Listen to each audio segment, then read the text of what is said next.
An emerging integrationism. In the summer of 1941, 23-year-old Roger Samuel Starr made news. Living with his parents in their posh Park Avenue apartment, having graduated from Yale a few years earlier, he had become increasingly outraged by the discrimination that black people faced in America's developing defense program, and had decided to do something about it.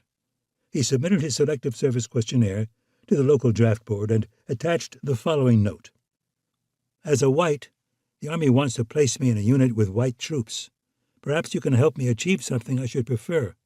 I should prefer to be placed with Negro troops, but then they would become mixed troops, American troops. Certainly there are others beside myself in this city who went to school with Negro boys, who learned beside them this history of our country and the theory of its government, and who want to be allowed to contribute their services to their country under conditions that do not hold that theory to ridicule. Having worked in publicity, Starr knew to also send his note to the editors of PM, the left-wing afternoon tabloid, from which he had learned most about discrimination and segregation in America's armed forces. PM, in turn, published a glowing portrait of Starr, and the black press quickly followed suit. Within days, fan mail poured in. Black writer Carlton Moss, who would soon write and narrate the well-known Army documentary The Negro Soldier, thanked Starr and assured him that hundreds of other Negroes and progressive whites deeply appreciate and applaud your democratic stand. A married couple in Washington, D.C. told Starr they admired his spirit and imagination. Your letter to the draft board will have liberals all over the country saying to themselves, "Why didn't I think of that?"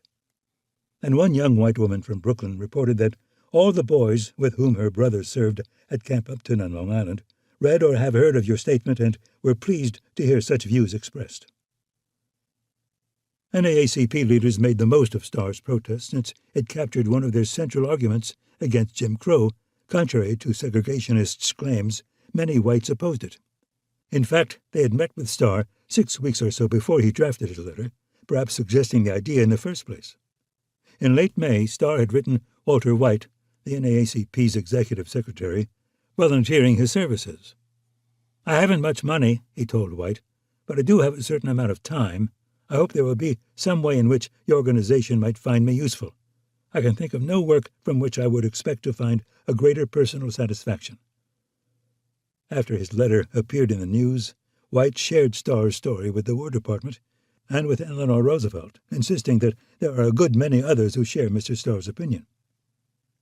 In the end, neither the Commander-in-Chief nor the War Department allowed Starr to join Negro troops, or mixed troops, or American troops. The Army drafted him in June 1943 as a private, and he served in a segregated white outfit in China with the Office of Strategic Services. He later recalled that his PM protests trailed him throughout his time in the Army, barring him from admission into officer candidate school.